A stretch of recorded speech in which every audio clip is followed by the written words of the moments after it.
All right. Here we are. It is a home game day situation for the Notre Dame Fighting Irish, and we are here to count it down with all of you, as we will be every Saturday at 10 o'clock from 10 to noon, talking Irish football and some college football as well. And really looking forward to this show because I don't have a 4-hour drive ahead of me. I have a 20-minute drive from here to where the game is being played, so that's good.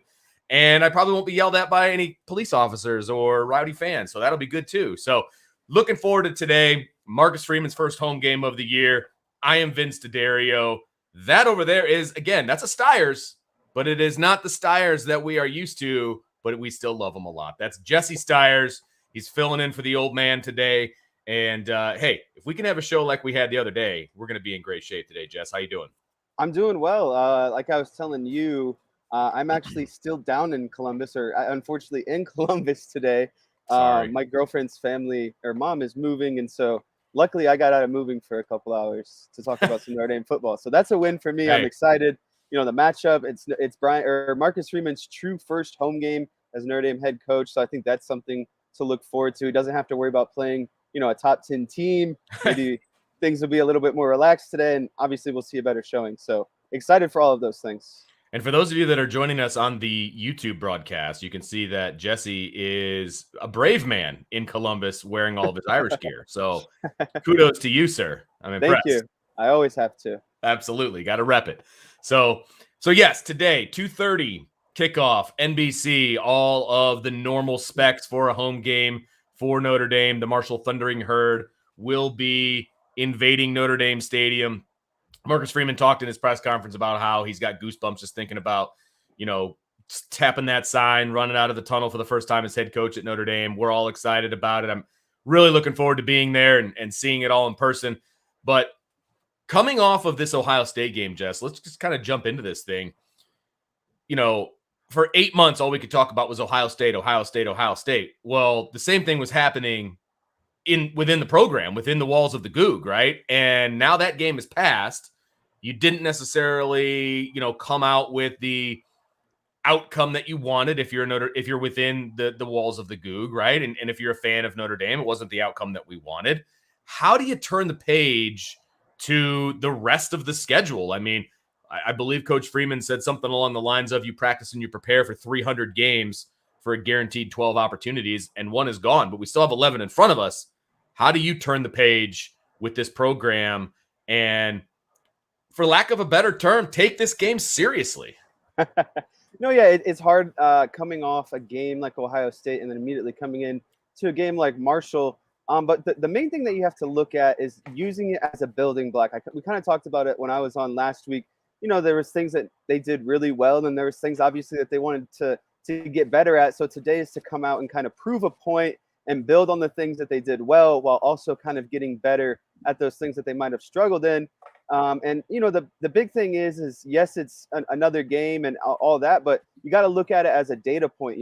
They're building their resume for the entire season to get, what their end goal is. So this is data point number 2. And how can we, fully exploit, this data point? How can we take advantage of it and really impress, the country essentially after what we did last week? So if I'm Notre Dame, that's the way I'm looking at it is, we have a full season ahead of us and we have to build this resume, like I said, a data point to get to our end goal. So how can we fully take advantage of today and use this data point to the best of our ability?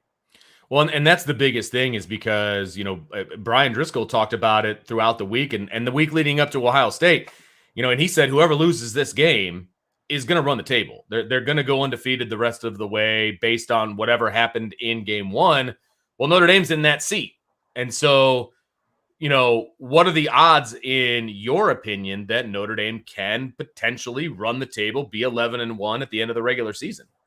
Yeah, and that's ultimately, the big goal is to go 11-1 and have your only blemish being opening weekend against number 2 Ohio State. But you can't look too far ahead. That, like as a coach and a player, you have to be focused on Marshall today and what we're going to do to handle our business today. Because if you start looking at big picture and running the table now and, Ohio State's going to be our only loss, then you kind of overlook a team like Marshall potentially. And not play to your best ability. And Marcus Freeman knows that, and I think that's probably what he's been, focusing on this week with the team and the players is we need to worry about Marshall today, each snap, each quarter, each possession, and not worry too much about what's ahead of us and what we want to accomplish long term. The short term goal has to be today, and what are we going to do to get better against Marshall today?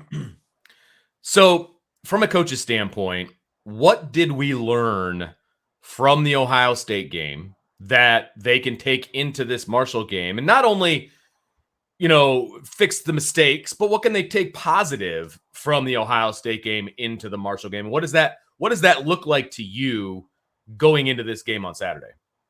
I think the number one thing that they can build off positivity-wise is what their secondary was able to do against Ohio State. I mean, Herb Street kind of talked about it last week during the game. Al Golden really loves this defense because of the intelligence that they bring and their understanding of concepts, and that really allows the secondary to go a long way with disguising coverages on one half, different pressures and dropping into different zones. And so I really think they're going to swallow up Marshall today and build off of that. I don't really expect Marshall to get the passing game really going today, because I think Notre Dame's going to have its way and manipulate Marshall's passing game into what they want to do. So I think that's the number one thing you can build off next week. And I think another thing that they need to build on defensively is getting home on pressures. It's one thing to get pressure or not, and last week lack thereof of getting pressure. Sure. So there needs to be more of a consistency of getting pressure and getting home. And half the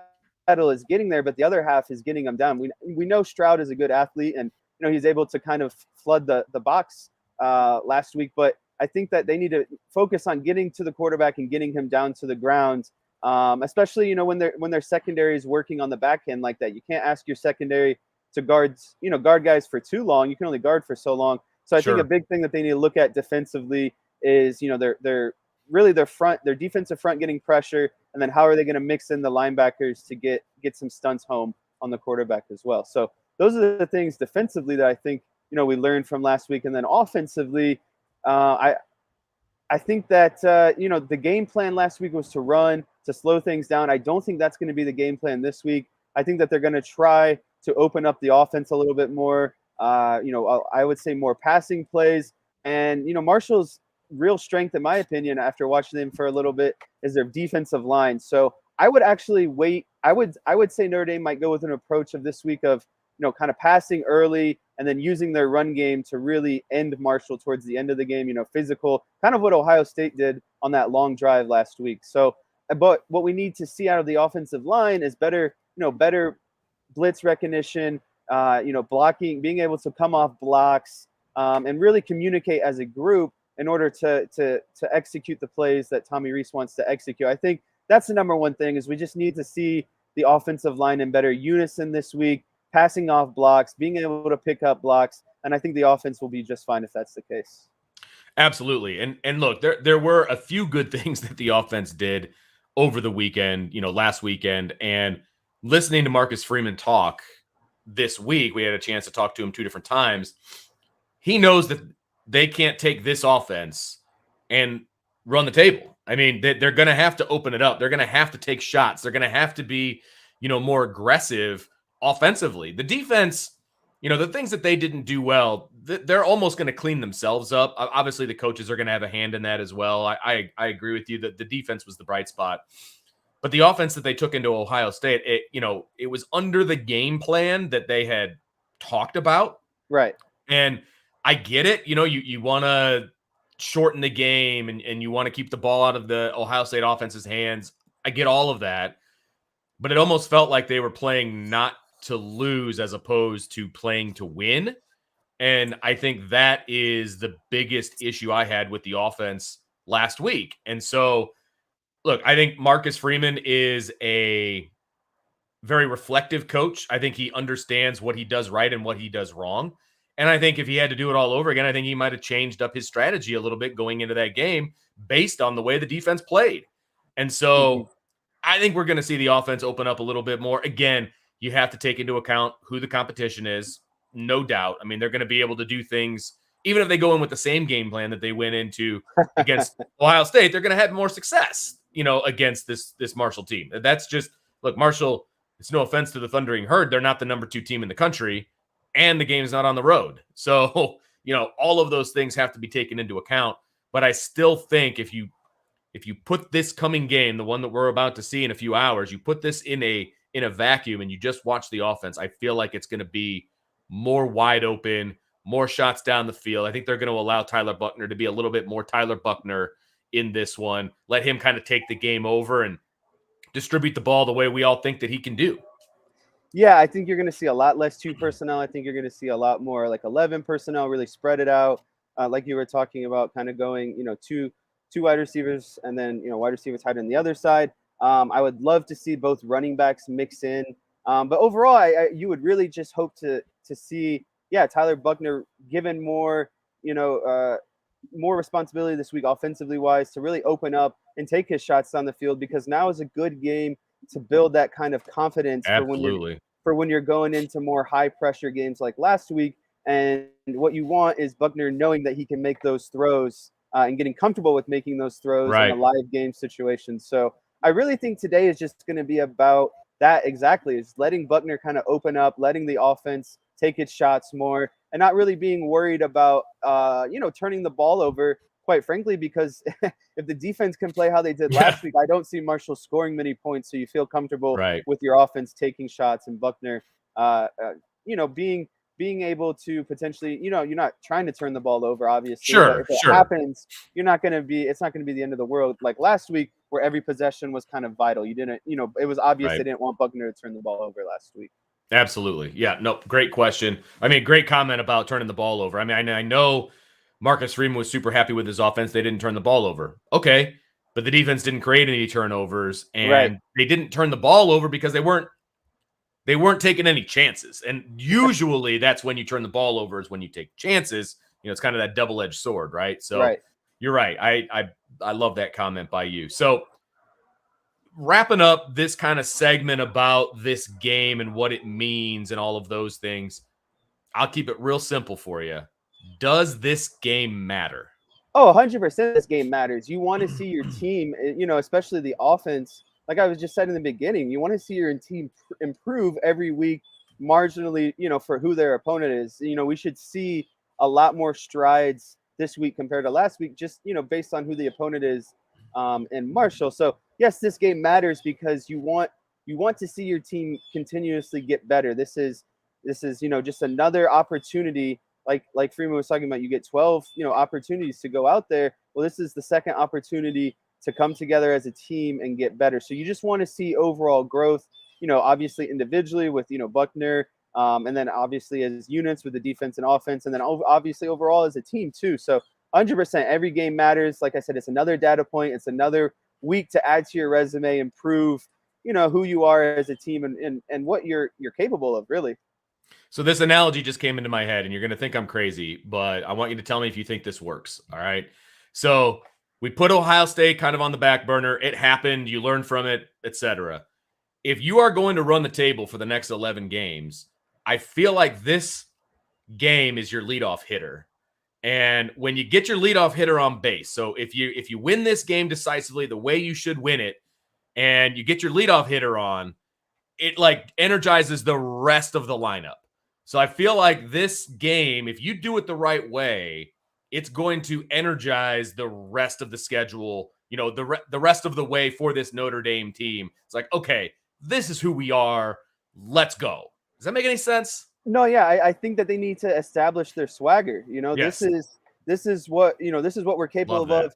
And there's a line between, and this is everything, not just sports life. There's a line between, confidence and cockiness, and they just need to have their confidence or their swagger going into the rest of the season. Like you were talking about, it's a perfect analogy of getting your leadoff batter on, getting that swagger after Marshall, and it just allows you to have the confidence for, as these games increase in magnitude, for what the repercussions for the rest of the season and how you're setting up the rest of the season. But you definitely need to establish their swagger today. Buckner needs to establish that he's that dude. He can throw the ball. There's no reason that if this offense is going to succeed at the level they want, this year, and ultimately at the end of the year, when they're playing those teams like Ohio State, Buckner needs to be able to pass the ball. That needs to be an equal arsenal in their attack plan. So definitely, I think today is 100% about establishing their swagger, even more so offensively compared to defensively. I think the offense really needs to have that confidence that, hey, we can put up points, we can score a lot of points if we need to. So I love that analogy and where you were going with that. Love it. All right. I knew you would because, you're a former college baseball guy, you're a former college football guy. I mean, dual sport athlete. Figured it would mix for you. So that was a perfect mesh. All right. Let's turn our attention to the thundering herd of Marshall. I know you kind of dove into the film a little bit, and so I want to get your take on Marshall. So let's start on the defensive side of the ball. You said kind of their most impressive position group is that defensive line. Talk to me about what you see from Marshall defensively and what you think the Marshall game plan is going to be as they try to attack this Notre Dame offense. I think going into the game, you were saying, Marshall's best attribute is their defense. I think that their defensive line, but I think that their secondary, it wasn't truly tested last week, so it's hard to kind of put a gauge on what their secondary can really do. Because to be quite honest with you, Norfolk State's offense wasn't super overwhelming. Sure. And I think really what they might try to exploit or should try to exploit on Marshall is their second level. And that meaning that, like I said, their defensive line is going to be strong. So how can they get their linemen up to the second level on those linebacker, when they're trying to establish the run game? But I think what would be really beneficial out of the passing game is, what's the best word for it? Taking advantage of the running backs on the linebackers in the passing game. I want to see a lot of Tyree getting that matchup. I think that he could exploit their linebackers. Their linebackers don't move as well in space as the Notre Dame linebackers. Their coverage skills aren't as great. So I think if they can manipulate that second level, middle of the field level with their offensive linemen, and then using kind of Mayer and Tyree out of the backfield to get some matchups, one-on-one matchups with the linebackers, I think that's going to go a long way. And then eventually you'll see them kind of open up and go downfield a lot and kind of use their speed, on the outsides, and then set up kind of those one-on-one matchups over the middle. That's really what I see them doing offensively. Like I said, I don't think you're going to see a lot of two tight end personnel. Okay. I think you're going to see a lot of it more spread out, and really letting Buckner kind of throw the ball around. It's going to be his best. I think his best action is working off the RPO. And so, getting some of those reads in, I think that's going to be the main kind of way to attack this Marshall defense. Is just what can they do to get beyond that defensive line, get to the second level, and how are they going to manipulate that second level? So one of the things that Ohio State did that gave Notre Dame problems last week is they would send twists and stunts, and then at times they would send 6 to 5, right? And obviously that means that somebody's open. I mean, that's just common sense. But they moved around a lot in the box, and it confused Notre Dame. No doubt about it. Is that the blueprint that you see other teams taking right now early in the season? I mean, it's obviously the only game under Marcus Freeman with his staff, with this group of players. So, I mean, it's the only game they have to go off of. But is that the blueprint that you see Marshall kind of using moving into this one? It's hard to say because, if I were Marshall and I was using that blueprint, I would tread lightly, just because, Notre Dame was trying to establish that run game, and Ohio State knew that. So they were kind of clogging up that box area. And so I think, you have to tread lightly with that, because you're going to get burned, I think. And if Marshall wants to play that game and bring those kind of stunts, that's just more man on the back end. And I think Notre Dame's wide receivers can really have a field day if that's what they're going to want to do. So Marshall's going to have to pick their poison, essentially. If they're going to bring those stunts, they got to be ready for their secondary to cover on the back end. So I guess you could say it is some, obviously Ohio State had success, and I don't doubt that Marshall's going to try to mix it in on, their end as well. But they're going to have to be careful, because I think that it could come back to bite them quickly. And I think it could lead to some big plays for Notre Dame downfield. So let's flip the switch here a little bit. Let's talk about Marshall offensively and what they want to do. They've got a tall task coming in here, playing against this Notre Dame defense, who we all think played well overall. I think Al Golden had an amazing game plan, no doubt about that. A couple of mistakes here and there. So what is Marshall going to do? What if we've got some fans in the chat here that are headed to the game? So they're going to be sitting in the stands. They're going to be watching this game. What are they going to see from this Marshall offense versus this Notre Dame defense? Well, I think the number one thing that Marshall is going to try to do is establish their run game. They had, Payne last week, who went for 113 yards and 2 touchdowns. They had Laburn for 102 yards and 2 touchdowns. So that's a combined 200, yards on the ground. So I think that that's got to be their number one priority. And then, looking at their quarterback, Colombi, he was 24 of 26, only 2 incompletions last week. And so I think, but that's really a product of they ran a lot of bubble screens, tunnel screens, short passes off their run game. And so offensively, that's what Marshall's going to try to do. They're going to try to establish their run game and sucking up Notre Dame's linebackers and then kind of hit them with some quick passes, kind of just beyond that second level. So if I'm Notre Dame's defense, we're shutting down the run immediately and we're shutting down that short stuff immediately and forcing Marshall's quarterback, to really have to let some routes develop downfield, some more passes downfield. And I think Notre Dame can swallow them up and potentially create, some turnovers, interceptions off of that, because I just don't really believe that Colombi is that guy to hit some deep posts, to hit some streaks or fades down the sideline. I think if you can take away their run game and you can take the intermediate short stuff, that it's going to be a long, long day for Marshall. And you're going to see some quick drives for Marshall for that reason too, because they're relying so much on that short stuff that they're going to get caught in some very long second and long, third and long, and that's when Notre Dame's got to dial up the pressure, is that second and long and get to Marshall even sooner. So yeah, I definitely think if you're going into this game, Marshall's going to have to they're going to try to establish the run and the short kind of plays that come off of that, and Notre Dame needs to try to force them into more of those downfield plays so they can get pressure and potentially create some turnovers. So what are your thoughts on Marshall's quarterback? Is he a guy that you think can be a game breaker for them if he's on his stuff, or is it all going to be kind of short and intermediate and all that sort of thing? I think it's going to be short and intermediate. I think he's got legs on him too. He's not like blazing fast by any means, but he can use his legs when he needs to. I think that's a big factor that Notre Dame needs to keep into account, as there needs to be a man accounting for him at all times, just in case in those RPO looks that they're pulling it. But I don't trust his arm. I looked at, even on the short passes, he's not throwing bullets. He's not throwing, sharp passes. And so the more you can extend him down the field, I think that you're going to really see a fault in his game. He came from Texas Tech, where he started, some I think 7 or 8 games for Texas Tech. And quite frankly, Texas Tech being in the Big 12, those are all about, Big 12 offense is all about passing the ball, big, not a lot of defense, high amount of yards. Sure. And so, when you see a guy transfer from a school like that, you start thinking, okay, guys don't transfer for no reason, Vince. You know that. Oh, yeah. I know that. And so I just, I don't think he could potentially keep up with that Texas Tech type 12 offense, where you got to be able to air the ball out. You can only do the short stuff for so long. So I think that's definitely a glaring weakness, and something that Notre Dame's going to try to exploit today. Let's force him to go with those long kind of developing plays so we can get some turnovers.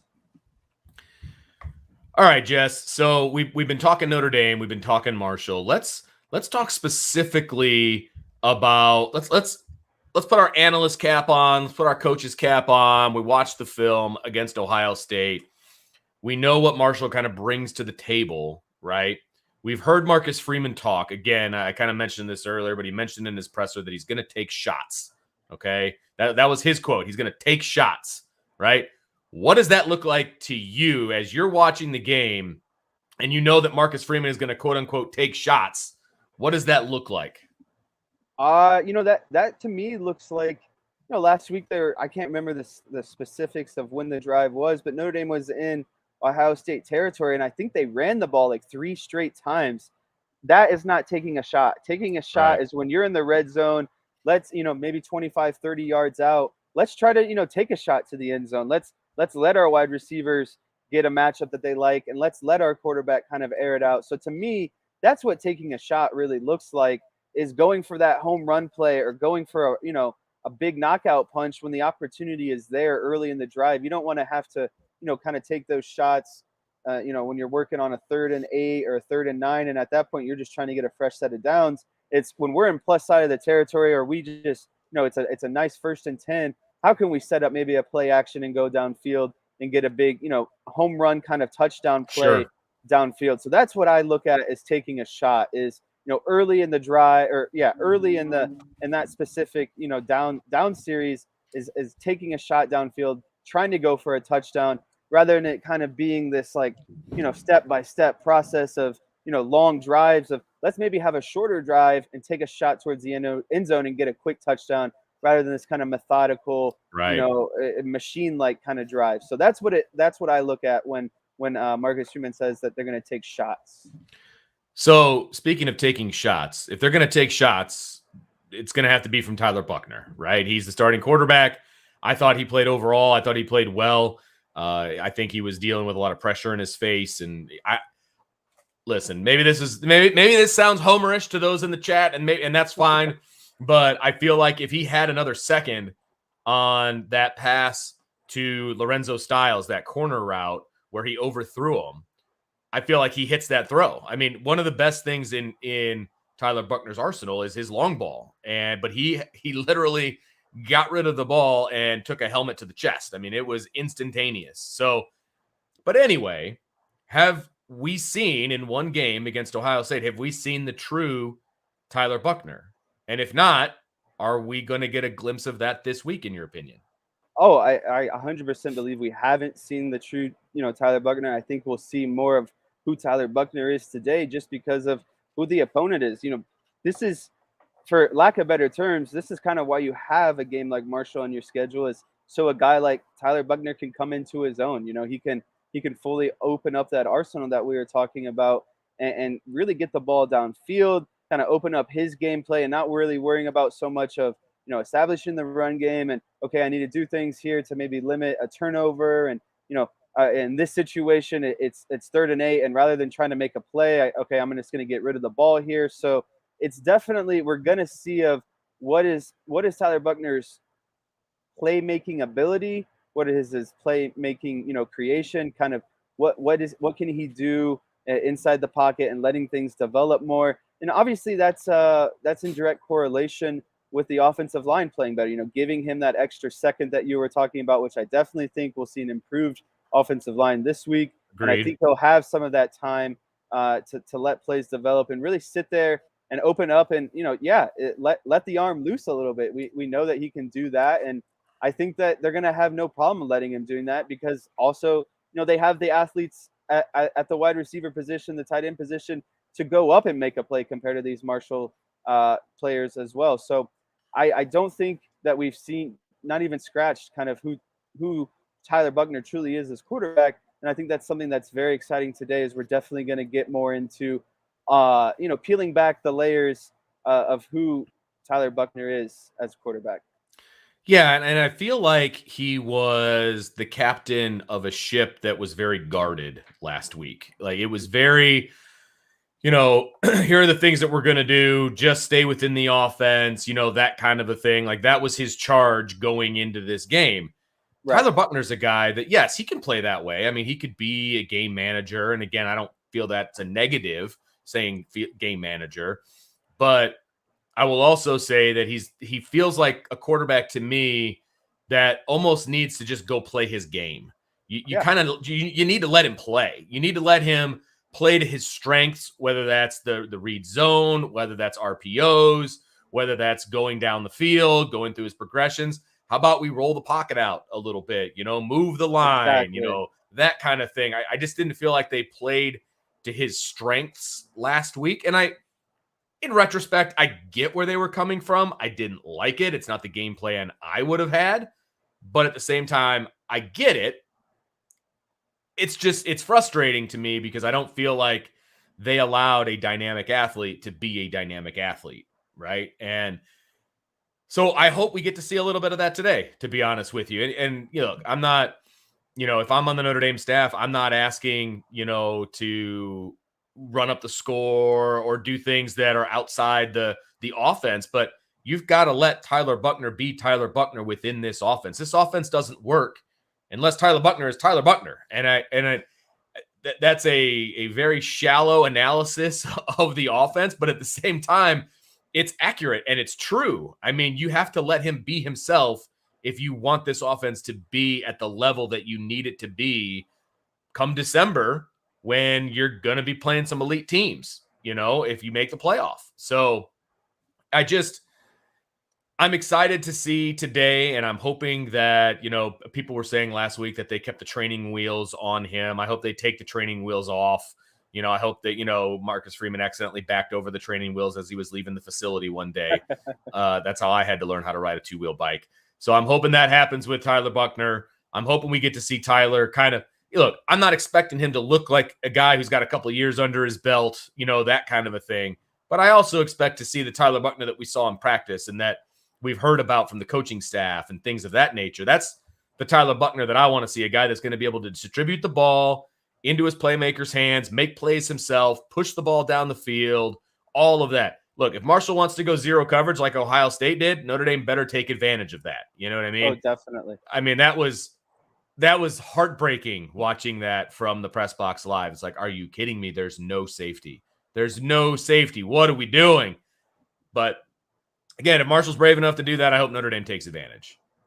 Yeah, Tyler Buckner's kind of piggybacking off what you're saying. Tyler Buckner's one of his best attributes as a quarterback is just his dynamic athleticism. The different things that he can do with his feet, whether that's be picking up a first down or some extra yards, or maybe some design runs, but also extending plays. Kind of rolling out, getting plays downfield, and just really using his feet and his athleticism to overall create plays. And like you were saying, that's one of his best things that he can do. And I felt like he was handcuffed in a way last week. But I understand, because the last thing that you want is Buckner coming out and ripping it and throwing an early interception, and then things could potentially kind of avalanche downhill after that. And so this week has got to be all about handcuffs off. Kind of Absolutely. You might even see a brand new offense this week of a complete 180 of we are going to be ultra aggressive. And that's really what I'm hoping for. I just want to see the overall aggressiveness, taking the shots. And, even if they don't, the football is a game where obviously not every play is going to work. So even if those plays aren't working, or, not every play is going to work, you still want to see the overall aggressiveness from the game plan and the play calling. And then obviously Buckner's reads of getting the ball downfield. So I think handcuffs come off and we turn up the aggressiveness to a way higher level this week. So I was going to flip over to the defense specifically, but I have something written down here about the offense and the defense. And you brought it up about the offensive line. You talked about them a little bit. So in your eyes, as you're watching the game, and we know that the offensive line and the defensive line, for that matter, didn't have a great game against Ohio State. Some of that has to do with the opponent. Some of that has to do with execution. But overall, they did not play that well. And so what constitutes success for both the offensive line and the defensive line after what you saw last week? I really thought Notre Dame's strong point last week would actually be the trenches. And if you can control the trenches, you'll win a lot of games, especially at the, the college level. And so, that has to be one of the establishing identities on both sides of the ball. So if I'm the offensive and defensive line, first and foremost, I kind of take last week as a slap to the face. And it's not that they played bad, like you said, it's just they didn't play up to their standard. And I think that's the big thing this week with both sides of, the trenches is they need to man up and take that, slap in the face and come out and say, we're going to physically dominate this game, just like, what they're capable of. And I think that what that looks like, or what as fans that we should be looking at, is the offensive line really just needs to be able to, like I said, work in unison. It's almost like a 5-man string or weave of just a nice kind of orchestra. And when they're all working together, that's when they're going to be at their best. Patterson being back today is obviously huge. That's a big, a leader, and he's you could almost call him the orchestrator. He's the guy kind of leading the entire orchestra. And I think having him there and communicating with some of these younger guys like Blake Fisher. I think that that's just going to be a big thing because, even if you're, not even directly blocking someone, you're letting your guy know or giving him a cue. Hey, this guy, look for this guy as he's coming, or, it's such a, like I said, a unison of working together. And so I think that they need to be able to combo block well, work up to the second level, coming off of their blocks and picking up stunts. That's what's going to constitute, a good day for them is really just stonewalling and being able to communicate and pick up plays and just provide that wall for Buckner to take his shots and for the running game to get things going when they need to. So yeah, that's what I would constitute a success on the offensive line is picking up blocks, communication. Yes, absolutely. Communication has to be the number one thing. And then, like I said, working up to the second level and getting to those linebackers. And then defensively, I think that, Ohio State's offensive line played really well last week. And there were times when they were getting to Stroud, but Stroud was able to vacate and kind of extend plays with his feet. And so the number one thing for me is getting home and getting the quarterback to the ground, getting stunts that, there's nothing better, in my opinion, than seeing a beautifully executed defensive line and linebacker stunt where, a linebacker comes clean or a defensive lineman comes clean and you're getting to the quarterback, you're getting him to the ground. And so I just want to see the defensive line making plays and overwhelming Marshall's offense. And that's a large, what I was talking about earlier, a large part of Marshall's offense is establishing the run game in those short plays. Well, if the defensive line is in the quarterback's face, if they're blowing up plays, that immediately takes away, a big portion of Marshall's offense. So we need to see that the defensive line really suffocate, Marshall and get them out of their comfort zone and force them into more of those downfield plays that we were talking about a little bit earlier. Really we need to see a guy like Foskey step up and be the leader on the defense. We need to see him in the backfield getting QB pressures, QB hits, sacks, obviously, tackle for losses.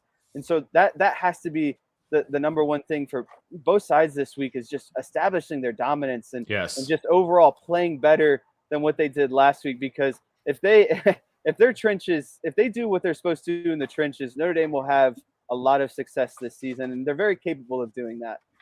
No, I agree. And I thought it was going to be, if you had me pick one area that Notre Dame would win, it would be in the trenches last week. And that just wasn't the case when it was all said and done. And that was disappointing on a lot of levels, obviously. I think what you said about communication is the most important part. There were too many times where they were just letting guys come free. I mean, there was too many free runs with simple twists and simple stunts that high school teams do. I mean, I'm going to be honest with you. High school teams do that stuff. Now, of course, Ohio State was running it at a higher level than at the high school level, but it's still something that these guys have been working on for a long time. But if you're not communicating with the guy next to you and you don't have good fundamentals like turning your shoulders and not staying square to the line of scrimmage, that's the stuff that's going to get you beat. And Marshall is just as possible. It's just as possible for Marshall to complete those stunts as it was for Ohio State. And so if Notre Dame can pick that stuff up, if they can communicate, if they can be more fundamentally sound when it comes to picking that stuff up, then I think it's a huge step in the right direction. Now, of course, I need to see them finish off blocks. I need to see them reestablishing the line of scrimmage, 3-4 yards down the field. They did that at times on Saturday, not enough to make a difference. And they're going to need to do that most of the time today. And you can't stop moving your feet. You can't, stay on a double team when you've got a guy running free. All of those different things. You have to be fundamentally sound in that. And if they are, that's a huge step in the right direction. And I'll feel a lot better about the offensive line moving forward. And it has nothing to do with who they're playing. Communication has nothing to do with Marshall. That has everything to do with Notre Dame. Right. So that's going to be huge. I think that's going to be really key offensively, for sure. I will also say defensively, and it's real simple for me on the defensive side. If we're talking about the defensive line, the stars need to be stars. Jason and Isaiah were lost on Saturday, and when I say lost, I mean, we didn't hear from them. The only time we heard from them when each one of them picked up a personal foul. That's the only time we heard from 57 and 7. And that's a problem. Now, they've done it in the past. I have full faith that they're going to be able to do that. But they have to show up. They have to be the stars on the defensive line. They absolutely have to be. And if they're not, it's going to be a long season. They'll still win a lot of games, but they won't win the elite games. And the stars need to be stars. And we've talked about that a bunch in the past as well. All right. Final question about the Notre Dame team and what we're going to see from them moving forward in this game.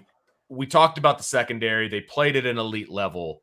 Unfortunately, they made 2 mistakes. And when you play a team like Ohio State, both of those mistakes turned into touchdowns. Do you think they can continue that trend, not only this week, but then moving forward for the rest of the season? Can this secondary be elite? Yeah, I really think that this secondary can be elite, and I think that's very much proven by, you know, the wide receivers in the scheme that they were told to line up with last week and what they were able to accomplish.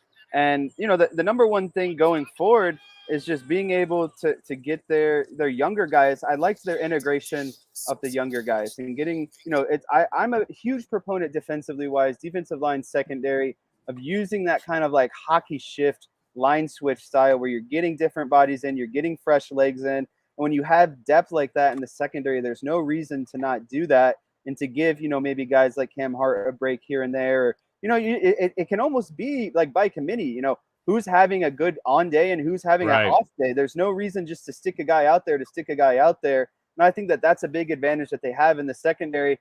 And then, like I mentioned earlier, just their overall kind of intelligence when it comes to schemes and being able to do different things, because that goes a long way for Al Golden, the guy who's been in the NFL and, you know, higher level schemes and that kind of thing. So I would like to see now today of if you're gonna bring some blitzes, if you're gonna, you know, work in some secondary pressures and that kind of thing, that they got to get home. Now, you know, don't just take a shot to kind of take a shot. It seems like be very strategic in what you're doing. But I have no reason to doubt that this secondary can't do this on, you know, a week by week basis. And if they can, then you can get your defensive line kind of up to speed with where it's supposed to be. I think this can overall be, you know, one of the better defenses in the country, obviously, of being able to handle, you know, the secondary coverage things and obviously creating pressure up front with the defensive line. But I was very, very excited with what I saw with the secondary last week, especially considering kind of how many different younger pieces that they used, and how they were just able to perform at such a high level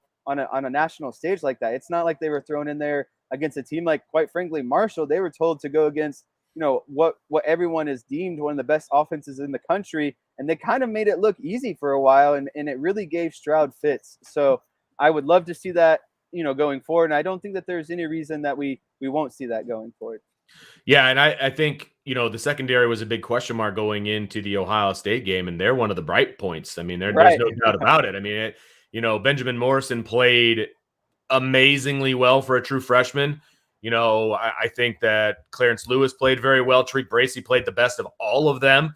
And Brandon Joseph played really, really well. So, I mean, it was a group effort from the secondary standpoint, and if they can keep that up, they're going to be tough to stop. I mean, they are going to be tough to stop because there's going to be coverage sacks in the future. There's going to be interceptions. There's going to be, you know, loose ball. I mean, all of those different things that happen when you have a really good secondary, I think, are in store for the Irish. So if they can keep that up, man, it's going to be awesome. I'm really looking forward to the defense that Al Golden is able to put out week after week after week, and they're only going to get better. And that's going to be fun to watch.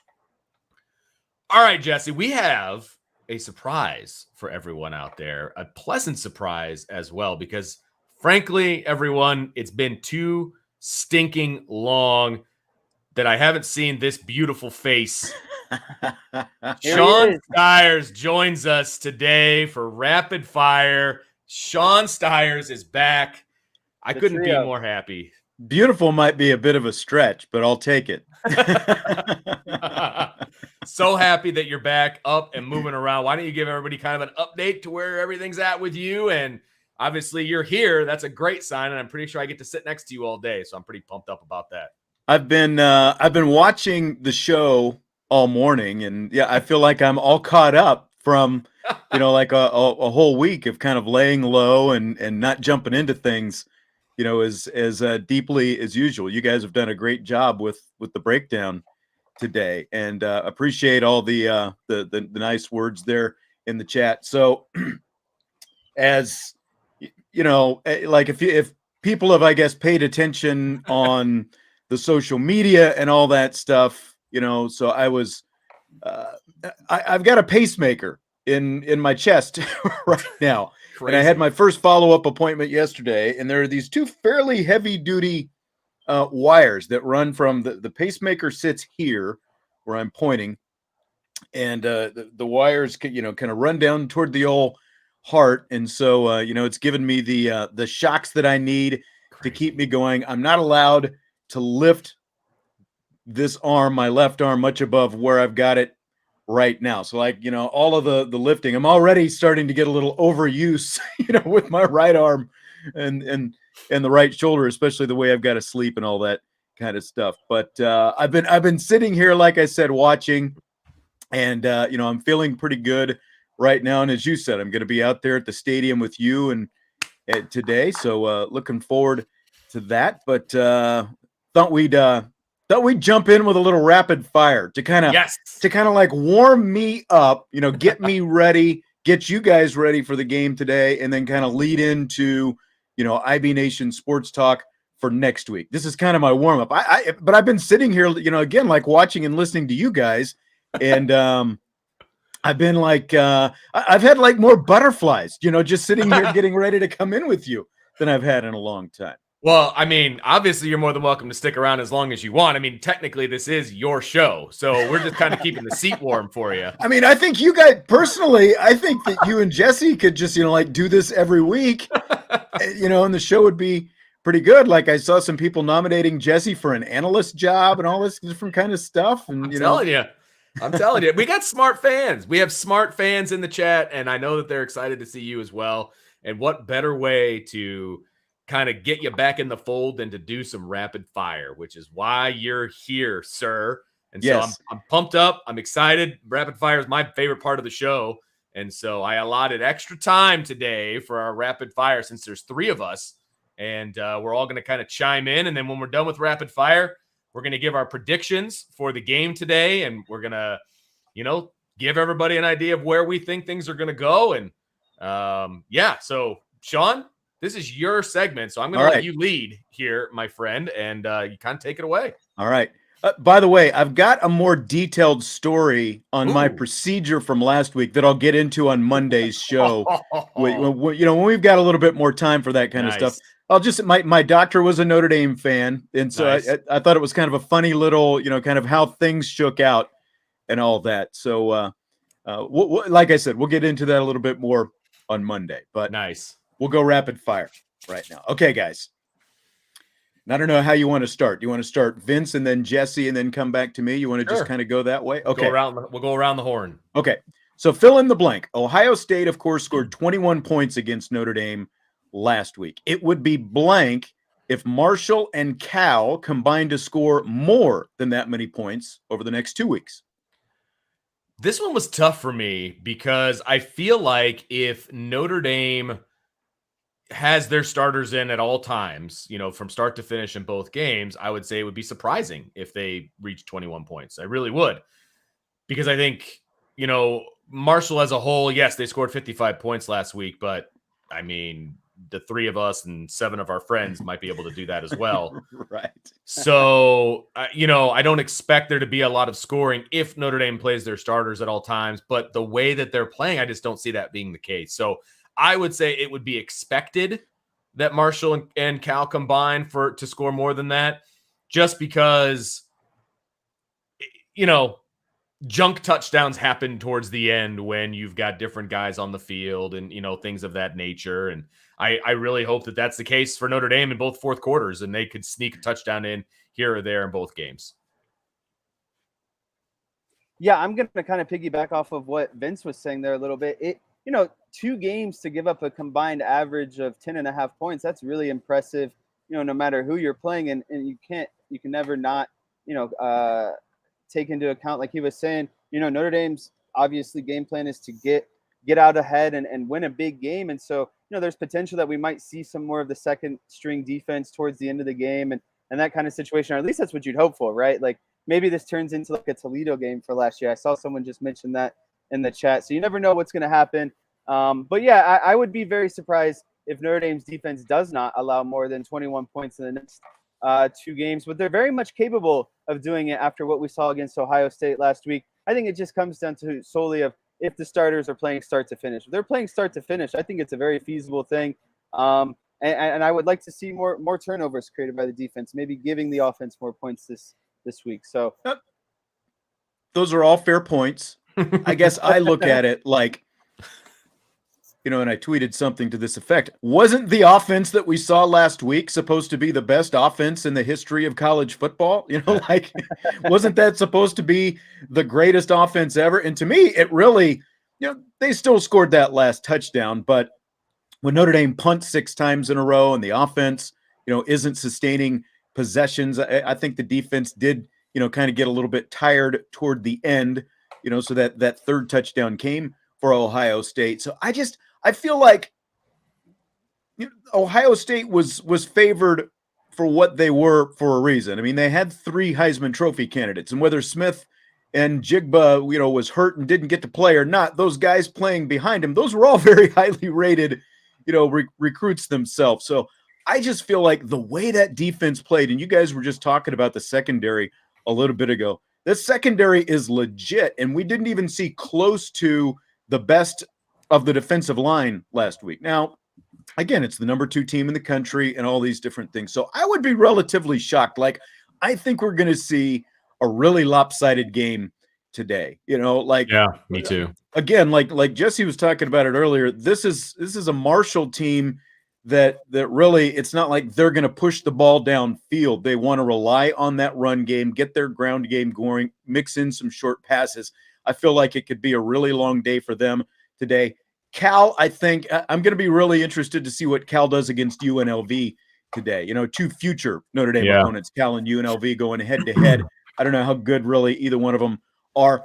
Maybe these 2 teams, again, Marshall today, Cal next week, are able to combine for a little bit more than 21, but I would be relatively shocked. I don't think we're going to see a lot of touchdowns scored against this defense over the next couple of weeks because again, that secondary doing what they did against who they did it against last week, that was the best sign I think that we could have seen coming out of last week's game.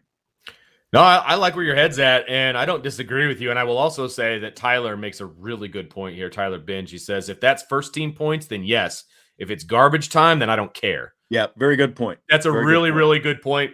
And I agree with Tyler. I mean, if we're talking against the first team, I would be shocked if they combine for more than 21. Absolutely shocked. Yeah, like garbage time points. Yeah, exactly. Like throw those out. If we're talking about first team points, I think that, again, it's probably combined going to be somewhere in that 3 total touchdowns range.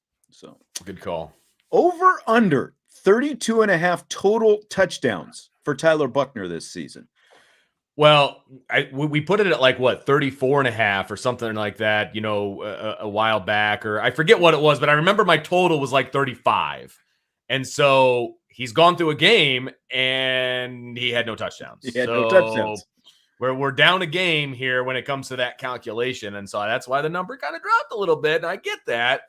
I'm still very confident in Tyler Buckner and what he can do offensively. I'm still putting that number at 35. So I will take the over on this one, but he's going to have to start making some hay here and getting his team in the end zone. So I'll still say over. I'll be optimistic, but I hope that's the case. Jess, you're he started. Sorry, I didn't want the background noise. Were you giving him sign language there? I was trying to tell. Well, that's what Brian and always do, and I always do when they're muted. So yeah, I think Buckner 30. That breaks down to like 3 touchdowns a game, assuming they have 11 left and 1 more bowl game. So 12 games, 3 a game, 36. I still think he can get that. I think you're going to see at least. This is a bold prediction for me today. I don't like to throw this number out there, but I think we see at least 4 touchdowns from Buckner today. I think he's going to get one with his feet, and I think we're going to see him throw at least 2. I think he definitely gets 3 today, and I think he's going to have that swagger and want to punch in a 4th one that Vince and I were talking about earlier. I think this is Tyler Buckner's game, and I think that's going to be made very clear by Freeman and Tommy Rees. So I'm going to say 4 touchdowns today, and I think he's going gonna start his tear today. He's gonna hit that over, and it's gonna start with 4 today. So I very much still like the over. I just think with the game plan last week, he was handcuffed in a lot of ways. Yeah. And now he's got some games to come into his own, to experiment, and he's really going to open it up today. So 4 touchdowns and the over for me. Love it. Yeah, Love it. Last week's game, and again, you guys have touched on it all week. I mean, it was obviously designed to shorten the game and to make sure that an inexperienced quarterback wasn't going to go into that environment and essentially cost them the game, with Sure. with turnovers and that kind of thing. It was very conservative. I think we're going to see a different kind of game plan today. I think I go over still, but it does start with today, because Yes. what was that, 2019? I think it was. Yeah, when Ian Book had 15 touchdowns against the group of 5 teams on the schedule. That's kind of where it starts.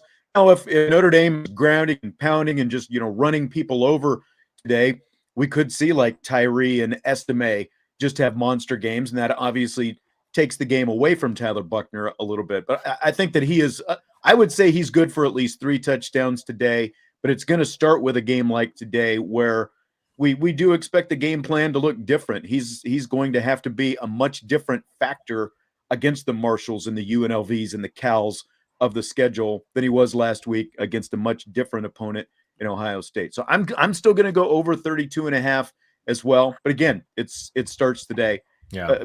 The next question was, how many total touchdowns will he have today? I think Jesse, you said 4. I'm going to say 3. Vince, what's your number?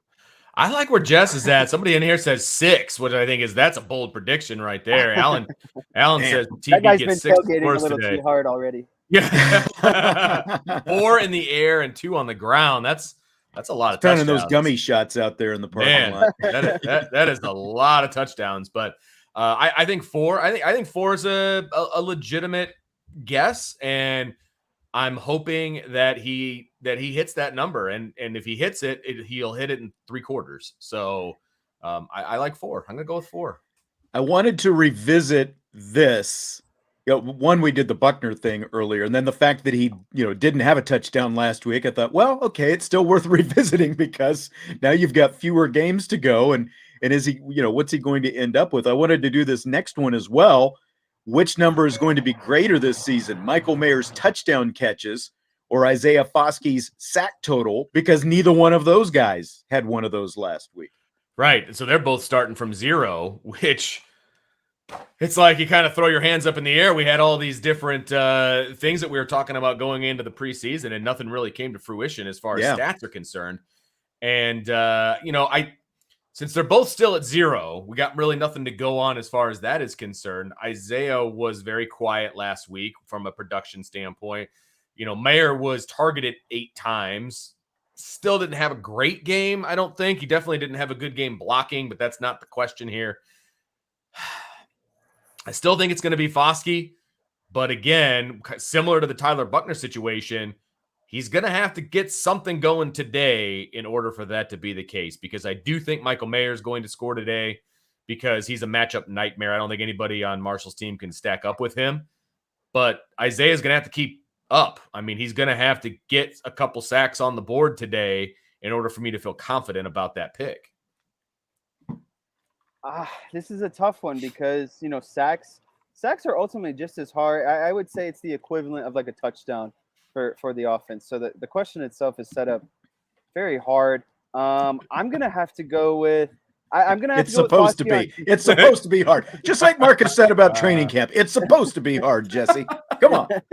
I'm going to go with Foskey on defense getting more sacks. And just because of, everyone knows who Michael Mayer is, I think they know who he is and the matchup nightmare that he creates. So you might see a little bit more extra attention on him compared to, everyone else, especially because Notre Dame's wide receivers didn't show a whole lot last week. It was obvious, that Mayer was going to be the main target guy. So I'm going to go with Foskey getting more sacks. And I think it's just going to be, just barely. This isn't, a big gap. I think they're going to end up being kind of relatively close by the end of the year, but I'm going to go with Foskey getting more sacks.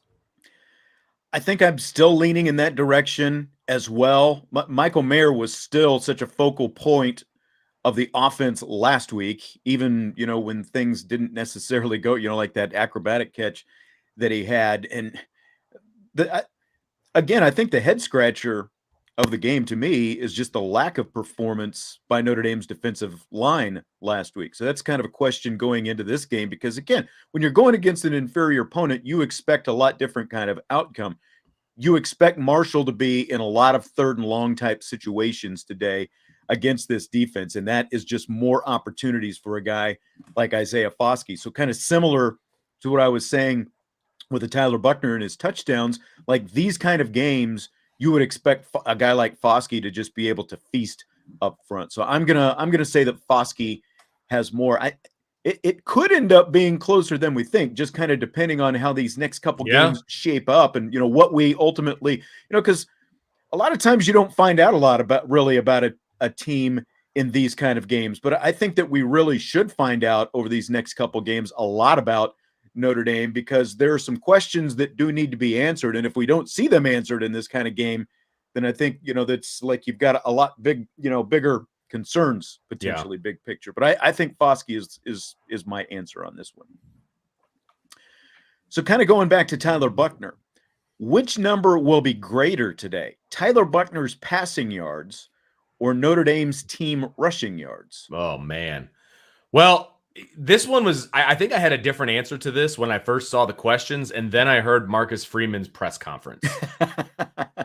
And he talked about taking shots, and we talked about that earlier in the show, and how they want to be more aggressive offensively and all of that stuff. Now, they're not going to abandon the running game, okay? Let's be real clear on that. They are not going to abandon. They're still going to run the ball, and I think they're going to have a lot of success running the ball.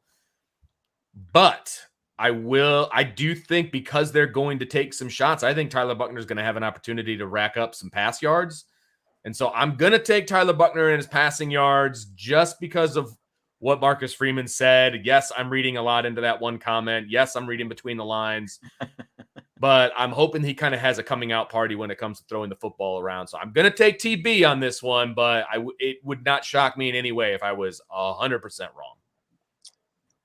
I'm going to go kind of what Vince was saying, but I'm gonna stand ground and say it with some boldness. I think they're definitely going to outpass them and not outrun them. And I will be surprised if they outrun them compared to outpassing them, because I think today is all about what we were talking about, of letting Buckner do his thing and letting him air it out and open it up, especially after last week where they didn't let him do that. I think it's going to be a complete role reversal. I think he goes for almost kind of 275 to almost 300 passing yards. I think the run game still goes for about 175, maybe 200 rushing yards. And I think both units are gonna, excel. But I really think that they're gonna outpass them. And I know that they're gonna let Buckner take his shots. They're gonna open it up, and they're just gonna. It's almost gonna be like, sorry we didn't let you pass the ball last week. That was kind of boring and not fun. And here's the keys this week. Open it up. To make it up for you this week. Seriously, I really think so. I think there's going to be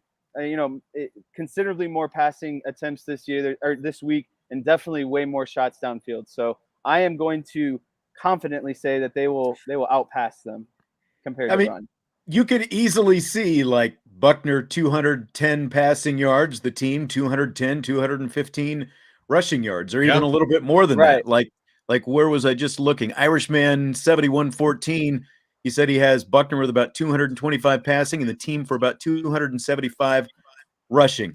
I'm going to go where you guys are going. I think it's going to be Buckner ends up with at least a few more passing yards. But again, I think it could be a really close number, because this is, you're getting Jarrett Patterson back. But again, that's a question we've got to see answered up front. Is this offensive line going to take a step and be much closer to what we thought going into this season this line could be? To me, now there were some physicality issues still last week, but most of the issues last week, were more between the ears and just knowing your assignment and those kind of things, who needed to be blocking who. I was pretty encouraged actually with seeing like Audric Estime's, blitz pickup and those kind of things. Yeah. But, I think up front, more of the line's problems were between the ears and just knowing where you needed to be, especially in pass production. So I'm going to go with Buckner in the passing yards as the greater total today. Love it. So we were unanimous, right? Yep. Okay. So starting today, Notre Dame's returning to the pregame mass at the Basilica for home games, something that had gone away under Brian Kelly for the last several years. Are there any other changes that you would like to see the team make, specific to game day, I guess, or even it doesn't have to be game day, I guess. Any changes that you would like to see made for the team now going forward? This was an interesting one. You could go uniforms. A lot of people don't like the color of the pants for Notre Dame. I get that. I'm really honest. I mean, I don't know what this even means, but I'm really hoping they have different green uniforms for next week. If we're that's right. That's next week, isn't it? Next week, yeah. The Irish go green, so I'm hoping it's not the uniforms that we saw, that we've seen in like the recruiting pictures and like the spring game and stuff like that. I hope they kind of, I don't know, think outside the box a little bit when it comes to that, but I'm not anticipating that will be the case. As far as, like pregame stuff and postgame stuff and all of that, the mask was a big one for me. I think Marcus Freeman said it best when he talked about the fact that it allows you to kind of just center yourself and kind of get into that game day mode as opposed to just walking over from the Goog. I mean, that doesn't get you, to me, that doesn't get you in the right mindset. And I think going to mass does do that. And so I really like that idea a lot. There's really nothing else that I can really think of. Following the team for as long as I've done it, I have not really participated in all of the pregame shenanigans that generally go on before a home game. The trumpets in the in the dome and all of these different things, the midnight drum circle, like that's 20 years ago, the last time I did all that, so, and they still do all of that, which I do like. So, I like that they changed where they're walking. Obviously that's because they're going from the mass. So there's really nothing that I can think of that I would want them to bring back. Well, I take that back. And this is going to sound super selfish. I wish that they would put the media on the other side of the stadium so they're not staring into the center of the sun. That would be nice. I had to remember, since I wear glasses, I I bought one of those, like grandpa pairs of flip, shades last year. I don't know if you remember that, but I found those in my top drawer where I keep all of my junk. I was like, oh yeah, I'll probably need those. Yeah. Today I got to remember to take a hat and I got to remember to take my flip shades because it's literally staring into the center of the sun. So yeah, that I would love them to change that, but I know that's not going to happen. So that's where I stand. No. There's a couple things what Vince said. Poor you guys sitting in the box today, watching the game. Of course. Oh, that's a hard Someone sell had to for say everyone it. in here. I was waiting. Man. I was waiting. But I like what Vince was talking about and what Freeman was talking about with the mass. When I was playing, I wasn't necessarily the most churchgoer by any means, but we would always go to mass before our games, and it really is such a nice thing because you get into like a more like calm but aggressive mindset. You're not just flying around everywhere. There's a nice calmness, a deep breath, and an aggressiveness, a team kind of union before the game, which it's really nice. And being able to walk together as a team, I really like that. I'm on board with bringing that back. Like Vince was saying, this was hard to kind of think about. I thought about this one for a while. I like the aspect of doing more things to get the stadium involved during the game, to get the fans engaged during the game. Marcus Freeman's a much younger coach compared to Brian Kelly, and obviously, in the entire college football landscape, and his big thing and selling to these recruits and players is that, and, being able to do things that is more engaging and doing things that, get the players more hyped up and amped up to play. And when you're playing in big games and, your Notre Dame's kind of stature when it comes to, the national presence, I like doing things of getting the fans, engaged at times. And that's a kind of a big criticism, I think, of Notre Dame Stadium is it can get kind of dry at times.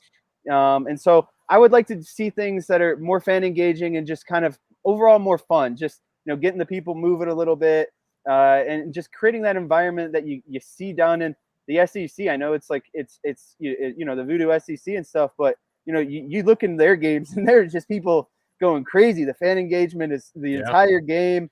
And it really helps the team too, when it comes down to, when those bigger games roll in. It's harder when, you're playing Marshall and that kind of thing, but you want to build that up for those situations and utilize that home field advantage. So I think that would be my thing that I would like to see changed. And I don't know how Freeman does that. I don't know what his input is, but obviously I think if he wanted to, he could say, hey, let's do some of these things. These are the things the players like. and that kind of thing. So that would be my angle. I don't know how realistic it is, but there it is. Can I also jump in and say they've added in the past couple of years that little reporter that's in the stands. That's my comment was going to Okay. piggyback on what Jesse was saying in that. I will let you take it from there then. You know, I really don't. And a lot of different sporting arenas have gone to the in-game host.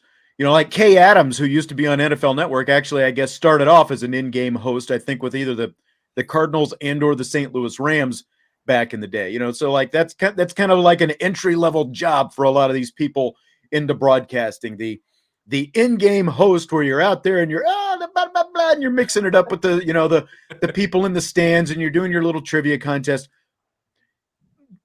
I think that people like us could just as soon see that go away. But if you want to do that, and again, piggybacking on like what Jesse's doing, like if you want to honor the soccer team and the baseball team and, that's fine. The class of, the graduating class of 1975 on the field, all these different things. Okay, you can still do that. But here's what I would say. You're doing commercial breaks. When you get to 30 seconds before you're coming back out of commercial, let's do something that revs the crowd up a little bit. So it's not just, okay, we've just honored the soccer fan, or we've had, the message from the scientists or whoever, up on the video board and that kind of stuff. 30 seconds to go coming out of that commercial break.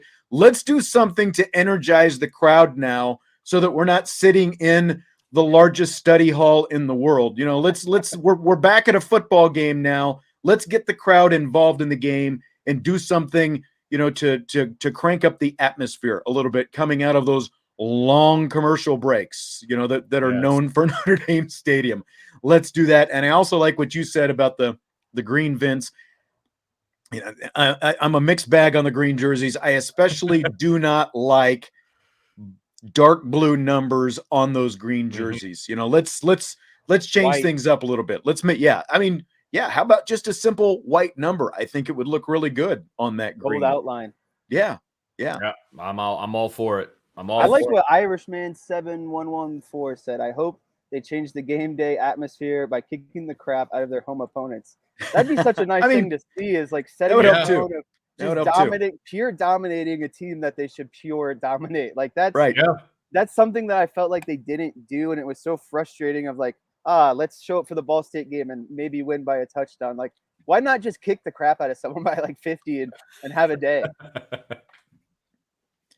That's a valid point too. But I will say, I think, this now that Ball State's been a few years ago now, but I think the mindset going into that Ball State game was wrong. Like they were telling third string guys, hey, tell your family to be here because you're going to get to play. It always goes back to let's take care of business. And then in the fourth quarter or whenever, if we have the opportunity to get more guys in, we get more, because like I've already heard people talking about where we're going to get more freshmen in, those kind of things. All those kind of things can happen once you take care of business. Like the first string guys need to take care of business, and then you worry about the depth chart and who's getting in some games and that kind of stuff. Right. And that's what I think I'm most excited about with Freeman, is I think that's kind of what he's trying to establish. That's the kind of culture and the intensity that he brings. So I would love to see that kind of switch definitely going forward. I agree. Okay, my last question today. Notre Dame, of course, has Rudy, the movie Rudy. Marshall has We Are Marshall. So, and I know probably Vince's opinion on this. I have no idea what Jesse's is going to be. Do you guys have either of those movies at the top of your list of favorite football movies? You got Rudy, you got We Are Marshall. The first matchup of college football movies, I think possibly ever. I guess what was it? They had the Syracuse has what was that? The night train or Ernie Express. Ernie the Davis, Express. right? Yeah, Ernie Davis. Yeah, they do have that. But that one's a much lesser known film than We Are Marshall. I mean, didn't have Matthew McConaughey as the head coach. That's right. or the Matthew from the Matthew Fox from Lost. There you go. The Matthews. I remember when that came out. The Matthews are in this. Well, look, I actually watched We Are Marshall not that long ago. I want to say it was over summer. I was just sitting around. It came up. It was either on Netflix or one of the streaming services. I was like, you know what? I haven't watched that one in a while, and I put it in. It's okay. It's a good football movie. Obviously, I think it's a Disney movie, isn't it? It is. Disney movie. Yeah. Yeah. And it's very Disney-ish. I mean, Yeah. it's very. I mean, look. Let's be honest with you. It's freaking sad. I mean, that's like. Well, yeah. I mean, for obvious reasons. I mean, the whole point of the movie is because the entire football team and the administration and the coaches all died. I mean, so you've got that hanging over the movie. So it's inherently depressing, frankly. But I enjoyed it. But it is nowhere near the top of my list. I mean, obviously, Rudy is right up there for me. No question about it. Then you got like Remember the Titans. That's right up there for me. Trying to think of some other football movies off the top of my head. Remember the Titans and Rudy are like one of the top ones. I watched Necessary Roughness the other day with Scott Bakula and Sinbad and Kathy Ireland. That's a classic. I do enjoy that one. That's about college football. So yeah, I mean, it's a decent movie, but it's nowhere near the top of my list. I actually, this might hurt some people's feelings. I like We Are Marshall more than I like Rudy. I've never been an overly big fan of. It's a good movie. Like it's just not. It's not my favorite movie. I like We Are Marshall. I would put it up there as one of my not favorite movies, but if we're talking for the genre or the college football movie category, I would put up there with kind of my Remember the Titans level. But purely against Rudy, We Are Marshall, I think that I would go with We Are Marshall over Rudy. And it's no slight to Rudy. It's just I never really got into it. I wasn't alive when Rudy was going on, all those things. So Vince is upset, clearly. We have had arguments about, not Vince and I, it was like on the old Two Guys Talking Sports movie podcast that we did. Bobby and I did that. And we did Rudy once, and we set Vince off. And so we had to have Vince on to back up Rudy and all this stuff. Rudy is a good movie for what it is. I've said all along, to me, the story of Rudy and, the little plucky guy who could and all that kind of stuff. And then you throw in the fact that it's Notre Dame. Sure. It's a great story, to me, where it gets to be a little too much, especially on the rewatches. Like once you've seen it a couple times, you can only take so much. Oh, you've got the biggest heart. If everyone else had your heart, you could just, everybody could do that kind of thing, kumbaya and all that stuff. So it gets a little too much on the rewatches. To me, my favorite football movie of all time is Friday Night Lights. There's nothing like Friday Night Lights. The high school from down there. Odessa Permian and all that stuff. And, obviously they ended up making a TV series out of it. Billy Bob Thornton, though, the head coach in the movie, great movie, I think. And it's like Peter Berg is the director. And I've said this before, like a Peter Berg movie, like when Peter Berg makes a movie and you're sitting there watching it, like you feel like like there's the scene in Friday Night Lights, the movie, where they're sitting there outside the burger shop and they're sitting around talking. And it's like you could be sitting right next to them, part of that conversation that they're having. So I love Friday Night Lights, the movie Friday Night Lights. I like the TV series too. But I love the TV show is better. I'm just gonna say it. The TV show is better. Maybe it's because there's just more to it, and I like Kyle Chandler better than Kyle Chandler, much more likable than Billy Bob Thornton. But that speech that Billy Bob gives at the end, put each other in your hearts. Because forever is about to happen here in about 5 minutes, that whole thing, it's like, see, I'm getting even choked up right now just thinking about it. That's like one of the best, to me, that's one of the best sports movie speeches of all time. When Billy Bob now it's completely counter to who his personality was throughout most of the movie. Well, but at the same time, it's one of the great football, and or sports movie speeches of all time. Is it better than the speech from Miracle? See, I was thinking about that. I know you said it. I know. Kurt Russell delivers that, and I mean, those are the bar. Like, there's no better speeches, I think, in a sports movie than those two right there. Kurt Russell, at the last intermission, before they go out to finish off the Soviets, and then Billy Bob there in Friday Night Lights. Those are two good ones. So you're 5 foot nothing, 100 and nothing. That doesn't do it for you. That's No? right. All right, I'm just checking. Good stuff, sir. We have to be careful because I think we could spiral this show way out of control just based on this topic right here. And so we are going to spin it back, and we're going to come back, and we're going to talk about some college football. Don't worry about that. Garen, great moments are born from great opportunities. That's what you've got here today, boys. That's right. That's all I'm saying. That's what you've earned. It's good stuff, man. Like I said, we could talk about this all the way up to the top of the hour without any problem whatsoever. But that's right. We are going to bring it back around, and it is, gentlemen, it is prediction time. Okay, so I was right about the outcome of last week. I was wrong about the score, big time. What say you gentlemen about your prediction? Give me a score and then kind of how they're going to get to it, your feel for the game, that kind of a thing. We'll go younger Steyers first. Okay. I'm going to go with a 52 to 10 game. Okay. And I'm going off 52 because I think they get three rushing touchdowns. I think they get 3 passing touchdowns. I think Buckner rushes one of those touchdowns, so that's how he gets the 4 total touchdowns. So that's 6 touchdowns. I think they mix in a field goal or 2 there. So yeah, and I just don't think. I think Marshall will get a field goal, kind of a pity field goal, and then maybe like a garbage time touchdown. So I'm really looking at a lopsided game. I don't think Marshall gets over 10 points, and I think Notre Dame clears 40 points. So outside of that, that's my prediction. I think it gets to. Yeah, I maybe not a 50. I think I might go with like 48 to 10. Yeah, I'm going to go 48 to 10. Ooh, backing it off.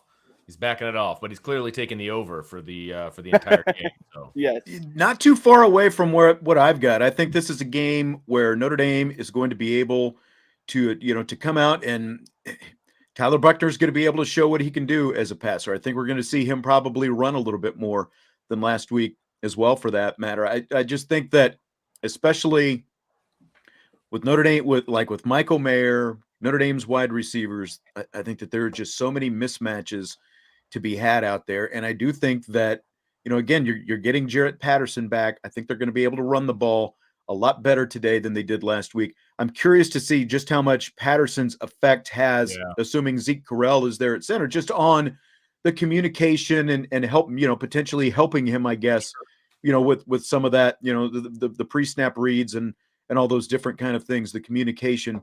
So again, I think that we're going to see a pretty balanced attack. I think it sets itself up for Tyler Buckner to have a big day. I think the defense is just going to absolutely be dominant up front, because I don't think that Marshall has the capability of really, being able to stretch the field the way they're going to need to really stress Notre Dame defensively. So Jesse said 48 to 10. I've got it. I'm going to stick with the prediction that I made, that Brian published yesterday. 48 to 6 is my final score. Again, unless we see a garbage time touchdown or something like that by Marshall at the end, I don't see them reaching the end zone. I see a couple of field goals, and I see Notre Dame being pretty dominant, because this is, that Ball State game that we mentioned from a few years ago, and Toledo last year.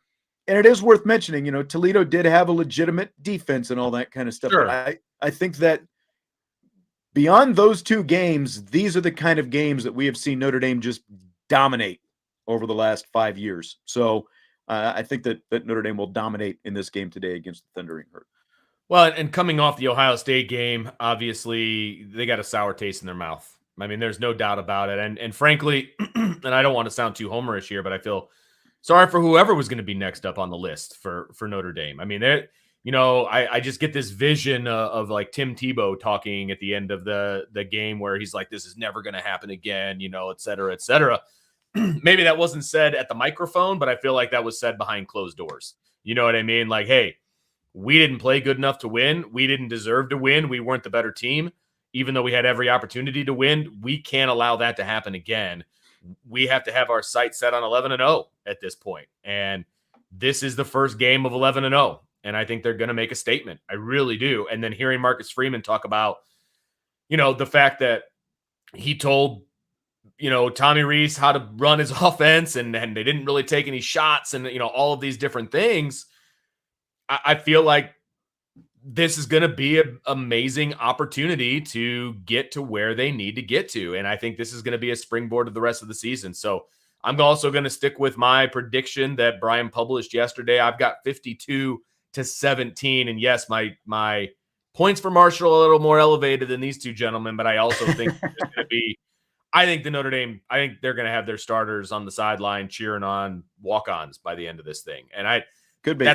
That's not how you go into a game, if you're Notre Dame, like they did against Ball State. That's not the way you can enter a game. You have to enter a game, thinking you need to have your starters in at all times, et cetera, et cetera. But I just think it's going to get to a point where in the fourth quarter, Notre Dame's going to just be able to call the dogs off, and Marshall may keep their starters in. And, you have less guys when you're traveling, right? Your road roster is less. They're going to have to keep some guys in. In order to compete. And I think they might sneak one in. So 52-17 is where I'm thinking it could go either way, but I just really hope that Notre Dame looks dominant in the process. That's really what I want to take away from this game. Okay, so those are our predictions, and that is kind of our analysis of what Notre Dame is about to do, or what we feel they're about to do in this game, which, let's see, it kicks off in 3 hours, if my math is accurate, 2:30 at Stadium. So 3 hours from now, we're going to see the Marcus Freeman era officially begin in South Bend, or in Notre Dame, Indiana. It technically is where the stadium is. And so we will see it all, and we're going to be excited to keep an eye on it. But the show is not over, ladies and gentlemen. We are going to jump into a little bit of college football. We've got 4 games that we're going to talk about, what the ramifications are for those games. We're going to shoot some predictions out there, and we're going to hope that Jesse's computer stays charged. That's what we're going to hope for. So, Sean, my man, I assume that you probably want to take off at this point, but if you want to stick around, you are more than welcome to stick around, my friend. I don't have a whole lot to add right now. Fair enough. So. That's fine. It was great coming out of the bullpen. We appreciate the assist. It was great to have you on. And I look forward to you and I doing our thing on Monday, and then, normal week moving forward, man. Absolutely. It is not easy. Monday. Let me just tell you from behind the scenes, it's not easy being Sean Stiers. All right? It's a lot of prep work, okay? And everybody should understand what Sean puts in behind the scenes, because both Brian and I were picking up the slack so he could heal and do his thing. And Sean is an integral part of the IB family and how we do things. So thank you, Sean, for being a part of it. And thanks for joining us on this show, man. It was great. Appreciate it. Good to be back. Like I said, this is kind of a nice little warm up. And thank you to Garen there for your comment. And thanks to everybody else who was commenting earlier on. Great job, you guys. And Vince, I'll see you in a little bit. Jess, I'll talk to you later. Jess is going to be on twice a week starting this week as well, Tuesdays and Thursdays. So looking forward to that too. Love it. Love it. So the 3 of us pretty much take care of the night show. So that's going to be awesome. Thank you very much, Ladarius, for bouncing in every now and then. Always good to have you drop in with us. Absolutely. So, Sean, thanks for hanging with us, and no problem. I will see you in a little bit. All right. See you guys later. All right. All right, Jesse. So let's try to get as much of this as we can, depending on how things are going to kind of go. So college football as a whole, okay? Going into week 2, what are the storylines in your mind going into the week of college football? Overall, it's just kind of piggybacking off Notre Dame's situation. Is it's only been 1 week, and so you want to see what teams are going to consistently do. It was last week just a fluke for some teams, and how are they going to continue to establish themselves as a football team? Because so early in the season that there's all these rankings and all that stuff, but to me it doesn't really matter, because you're playing a whole season, and by the end everyone's got their final record, and that's when you can finally come up with the true rankings, in my opinion. So college, just going forward, it's just establishing who you are as a team, and building off of what you did last week, was it a 1 week wonder? Was the team you played not as good as what everyone else thought? And so to me, it's just proving, further proving who these teams are and building their case of, how good they really are. So that's kind of where I'm at this week. How about yourself, Vince? Yeah, no, I think that there was a lot of teams that led off with, cupcakes for lack of a better term, right? I mean, it's Right. disappointing. I mean, yes, we were in a situation where we got to follow Notre Dame, who played the number 2 team in the country. It's a top 5 matchup, right? And and it was a huge game. I mean, the ratings bear it out how many people watched that game. And meanwhile, we're watching all these other teams just play teams they have no business playing, in my opinion. But that's the way they do business, and that's fine. I mean, it is what it is. It's just, I think the most annoying part for me was watching like SportsCenter, for example, or any other sports talk show talking about how good all of these teams are. And it's like, well, they should be good. They're playing the freshman team. You know what I mean? Like it's not, or it's the equivalent of the varsity playing the freshman team. You know what I mean? Like they should be good. They should be clicking on all cylinders and all of those different things. So hopefully we get to see a little bit better football this week. And that is my other takeaway from last week. There's a lot of really bad football being played. And I realize it's game 1 for a lot of teams, but when I look at the Iowa score and it was 5-3, you know what I mean? And the final score was 7-3 because they got 2 safeties. You know what I mean? Like there was just bad football being played. There was bad football being played. There was bad coaching calls being made. I mean, it wasn't a very clean week of football. So, they say that the biggest improvement you make is between week 1 and week 2. I'm interested to see if that's the case for a lot of these teams. So let's jump into a couple of these games first. And I know Ladarius is going to be excited that we're going to talk about this one. Alabama is traveling to Austin to take on Texas. I believe Texas is unranked. Alabama is, of course, number 1. Kickoff set for about 25 minutes at this point on Fox. So high noon on Fox. That should be a good game to kick things off. Or I should say it's a good matchup to kick things off moving forward. This is Alabama's first test. They opened up with Utah State, barely broke a sweat, as they should. Next week, they play Louisiana Lafayette, followed by Vanderbilt. So this is really the only true quote-unquote test that they've got in September for the number 1 team in the country. And then on the other side, we're here. Is Texas back? That's the biggest question that we always hear. Can Quinn Ewers put a team on his back? He gets the Tide at home. So this is a major opportunity for him to kind of maybe silence some doubters like me, that maybe he is the real deal down there in Austin. So big matchup here for Alabama and Texas. How do you see this one playing out, Jesse? What are some keys to the game? What do these teams need to do to be successful? And then what is your prediction? Oh, Jesse's not even here anymore. Well, that's not good. So I will roll through my thoughts on these games, and we will kind of go from there. Jesse must have, I think his computer must have pooped out on him. And obviously he was outside. He's on the road. He's at Columbus. So I will polish things off for this segment of the show. And let's see here. There we go. Uh-oh. He is back. Sorry, everyone. Hey, he's back. I love it. He's going to the cell phone. Got to do what you got to do, man. I love it.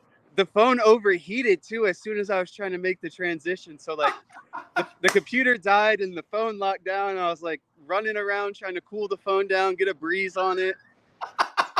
But we're back. That's all that really matters. We're back, and you really didn't miss a whole lot. I just kind of went through the Alabama Texas scenario, what both teams kind of have on the line, and then I threw it back to you. So what are your thoughts on the Alabama Texas game? Give me some keys to the game, and then what your prediction is moving forward. Yeah, and I think a big, the last thing I heard was you talking about Iowa. I hate Iowa so much because it's like, I'm glad you brought up Iowa, because it's like they're one of the most overrated teams every year for a team that does not have an offense. Like, they win games by like their special teams and their defense creating these like voodoo situations, blocking punts. Like, right? It is the weirdest situation. It's like you didn't even score a touchdown last week, but somehow managed to beat a team like 7-5. Anyways, on to Alabama and Texas.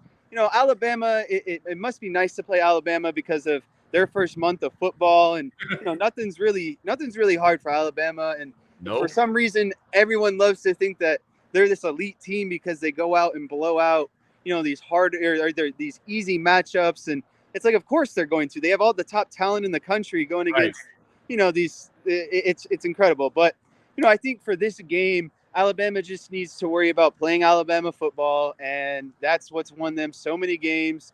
I think that obviously Bryce Young will have a great game, and that's really what it's going to come down to. He's the Heisman winner from last year. Their offense is going to go based off of him. Obviously, you'd like to see them establish a run game, just like any other team would like. You just want a balanced attack if you're Alabama. And then defensively, they have, to me, I believe, I want to say his name is Will Anderson. That sounds right. He's a guy who should be almost in contention for a Heisman for how dominant he is on defense. So, he's got to show up and obviously have a day and create some havoc on the Texas offense. And then for Texas offensively, they have one of the best running backs in the country on athleticism and, his NFL projection. So what can they get out of him, and how can they set up their pass game, and what can Quinn Ewers do off of, them being able to run the ball with Robinson. So I really like Alabama just to stick to their kind of usual method of madness when it comes to their game plan. But Texas has to do something to get a little creative and potentially, make it a game. And that to me is establishing their run game and then letting Quinn, build off of that. They're going to have to take their shots if they're going to want to beat Alabama. But I like them setting up the run game into their pass game. So what is your prediction on this game? Can you give me a score? Yeah, I say it's 41-20 Alabama. Okay, I like that. Yeah, I'm not far off from where you're at. I've got Alabama 49, Texas 21. I just, if Texas is quote unquote back, they're not back yet, and they're welcoming the number one team in the country. And again, this is their only game in September of worth anything, and it's going to be a dominant display by Alabama. So, yeah, I don't expect to see much from Texas. I want to see what Quinn Ewers can do, but I think he's going to be staring at the sky from his back an awful lot. That's kind of how I see this one going. It's funny because we always say Texas is back, and then they go against a team like Alabama, or not even like they play a relatively competitive team, and it's always, well, Texas isn't back. I hope for the sake of college football, Texas has a good showing today. I think college football is more fun when Texas is a better team, and so I would really just I think that's my goal with that game. I just want to see Texas play some legitimate football. It's obviously understandable if they get beat, but just don't lose in a blowout fashion. Just Be put up some respectful numbers, play at a level that's respectful, and I think people won't kind of question Texas, and maybe they will be back, especially considering the rest of their schedule, and obviously Alabama is going to be the toughest team that they play. All right, so moving on to our next opponent preview, we're going to talk Tennessee and Pittsburgh. So number 24. Tennessee Volunteers travel to Pittsburgh to take on the number 17 Pitt Panthers. Kickoff is set for 3:30 Eastern on ABC. So is Tennessee the up-and-comer that people make them out to be in the SEC? Can Keaton Slovis continue with his gaudy numbers from week one? The winner of this game will have a lot of momentum going into conference play, Jess. And so we're talking Tennessee. We're talking Pittsburgh. How do you see this one playing out? It's at Pittsburgh, Tennessee on the road. How do you see this one playing out? I actually like Pittsburgh in this game. I'm not completely sold on Tennessee kind of being back yet, and Slovis in general. I think that Pittsburgh has a more balanced team, and they're experienced of having some success last year. We haven't seen Tennessee be legit in a while, and I think it's hard to establish that in the SEC just based off who you're playing and that kind of thing. But I really like Pittsburgh just because of their all-around. I think they're solid on defense. They're solid on offense. And I just don't think that Tennessee has quite checked the boxes. There's still just some question marks lingering. So, yeah, I think that also, Pittsburgh's a very well-coached team. That was shown last year. And a lot of people have Pittsburgh being, finishing the season as, a top, close to the top of the ACC and relatively, a nation's kind of top 10, top 15 team. So I think that Pittsburgh has a lot to prove this year, or not this year, but, as a program, you want to build off your success last year. And I think a big step is beating a team like Tennessee this year. Anytime you can beat, a relatively solid SEC opponent, I think that goes a long way. Score prediction? My score prediction for this, it's going to be a tight game. I think Pittsburgh, pulls it out towards the end. I think we'll see, let me see. I think 38 to 34 is what I'm going to go with. Oh, you got a close one. Yeah. I'm in the same neighborhood. I think there's going to be a lot of points scored in this one. I think that, Tennessee's going to be tough, man. And Pitt is going to be riding high over their win over West Virginia last week. No doubt about that. But if you're a fan of offense, then this is the game of the weekend for sure. I mean, Hendon Hooker and the Vols offense are going to put up some yards in this game, regardless of the front that Pitt is going to have. And Keaton Slovis was on and off last week, but still ended up with over 300 yards through the air. But the difference is his receivers could catch the ball and JT Daniels' receivers couldn't. And if Slovis and the Panthers are going to keep up, they're going to need to be on the whole game. They can't start slow or else they're going to be playing catch up the entire time. And I think the Vols are going to win this thing in a shootout. And so my prediction is number 24, Tennessee. I guess it's an upset. They're going to win 45-37 moving forward. All right. Next game on the list, Kentucky at Florida. Number 20, Kentucky travels to the Swamp to take on the number 12 Florida Gators. Kickoff is at 7 o'clock on ESPN. Can Florida justify going from unranked to number 12 in the country after one win over number 7 Utah at home last week?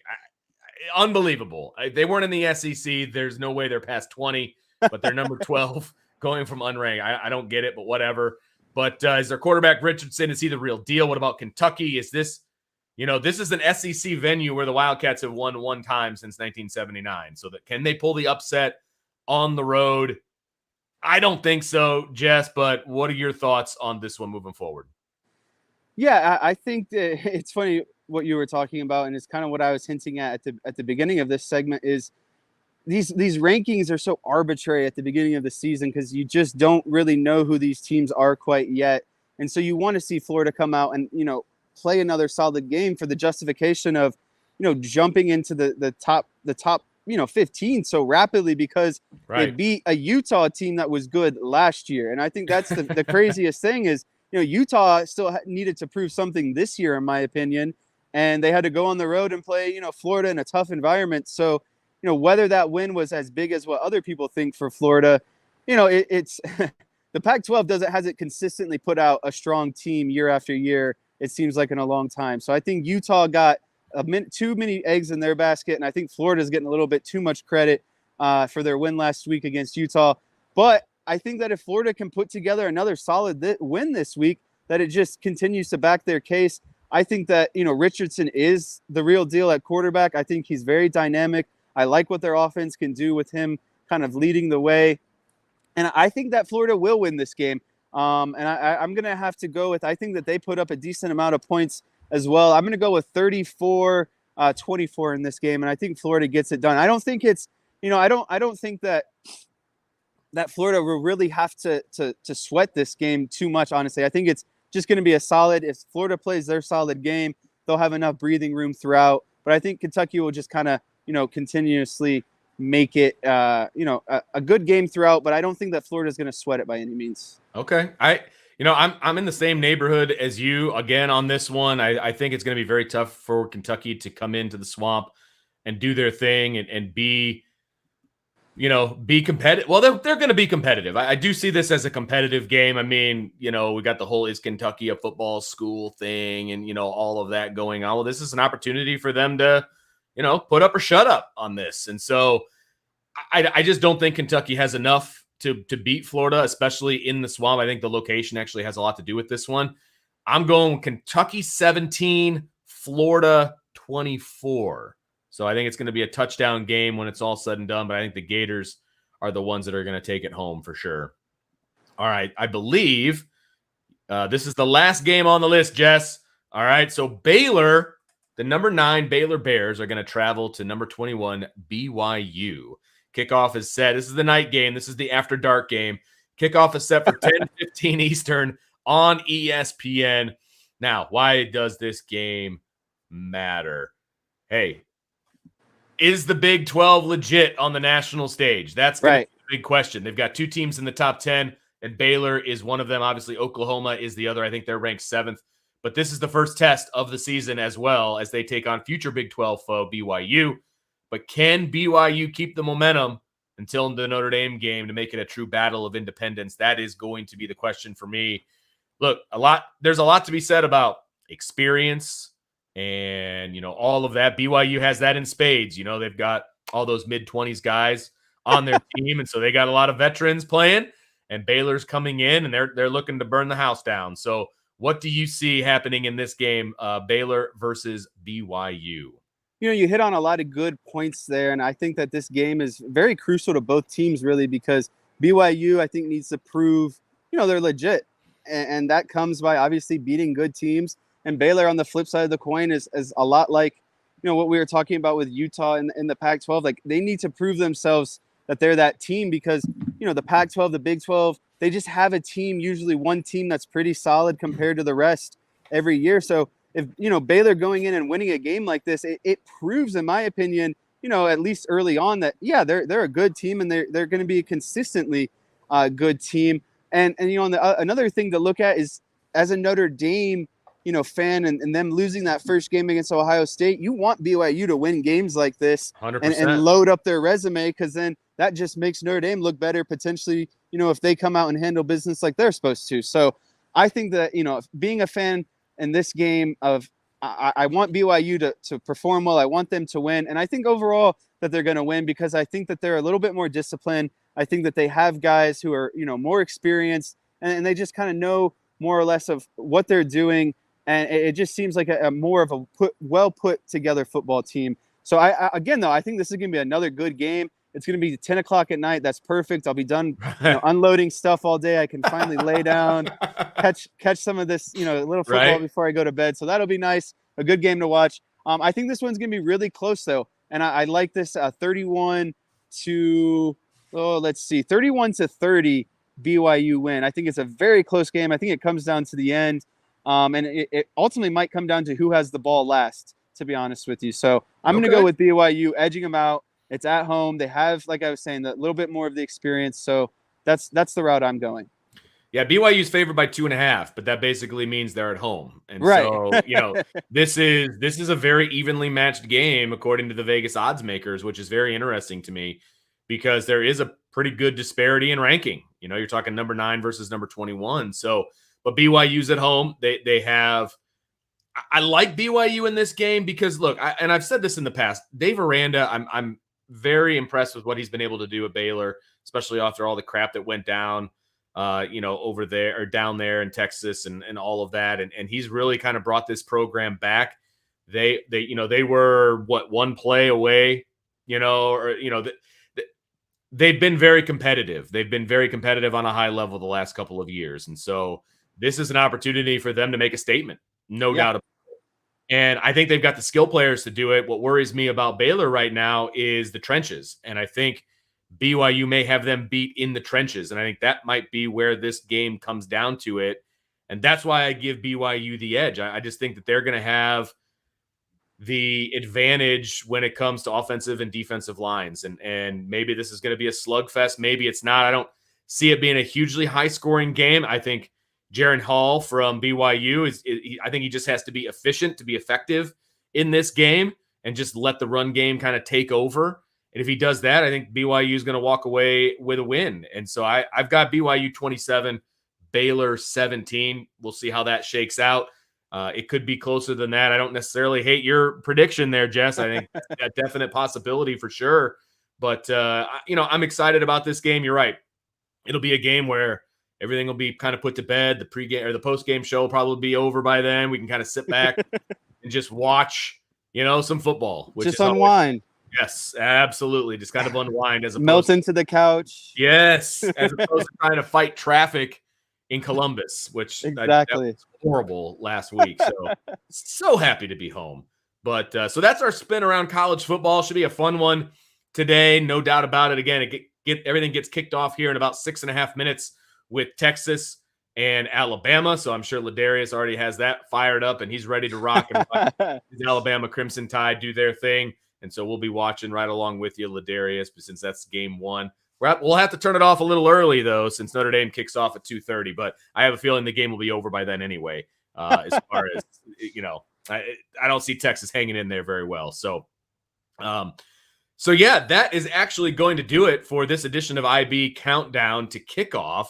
Jess, I'm going to give you the floor one final time. Any final thoughts about Notre Dame going into this matchup with Marshall that kicks off here in about 2.5 hours? My final thoughts and closing thoughts is we know the defense is going to ball out and do what we know they're capable of, especially after last week.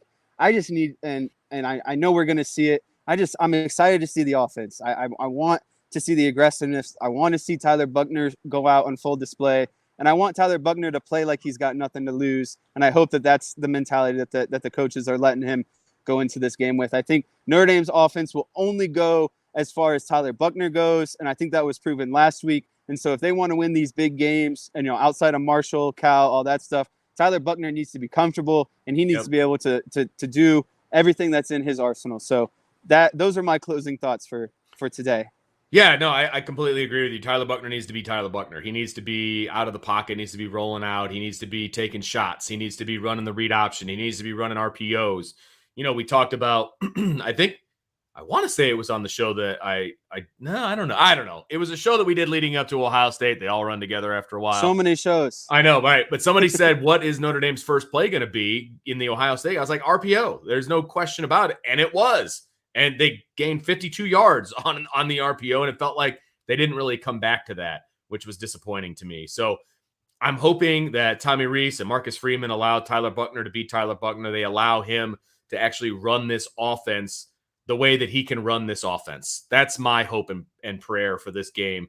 And again, it's not really all about the final score, but at the same time, I want the final score to be super lopsided, and I want this game to be over at halftime.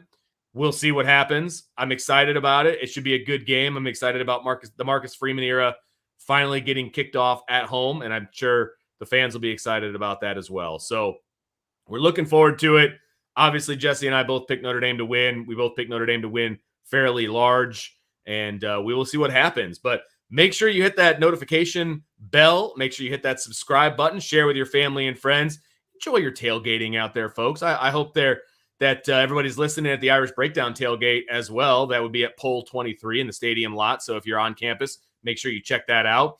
But we will have a post-game show after the game is over, and you're only going to know when that show starts if you hit that notification bell, people. Okay? So make sure you hit that bell because we will be back. Sean Davis, Ryan, Brian, myself will all be there at some point or another to kind of break this game down. And then, of course, tomorrow at 7 o'clock, Brian Driscoll and I will have our Upon Further Review podcast where we break down the film. We show you what we saw. Last week we got the dry erase out. We were showing you guys what was up with formations and all of that. And I used dry erase board as an old school version of the iPad and the pen. But there we go. Brian was having a lot of fun with the iPad and the pen last week. So make sure you tune in tomorrow night at 7 o'clock as well for Upon Further Review. That's my favorite show of the week, where we actually get to put our coaching caps on and talk about what happened in the game. So there it is, ladies and gentlemen. Kickoff is a mere hours away. We're fired up. We're excited. We're going to watch Notre Dame kick some tail today. That is the plan. So, Jess, thanks for stepping in. Really, really, really appreciate it. You've done it multiple times this week for me, and you are the man. I appreciate it, bud. Yeah, I appreciate you letting me come on. I apologize for the slight difficulties, but everyone just got to see me up close and a little bit more personal. So I think that's a win for everyone else. Not everyone gets to see this face up and close. So they get to see the stash right up front. Nice and groomed, but go Irish. And like Vince said, I just want to see dominance today, and I think we're going to see that. So I hope everyone has fun, and it's just a good game to watch. That's right. Stay safe, everybody, and go Irish.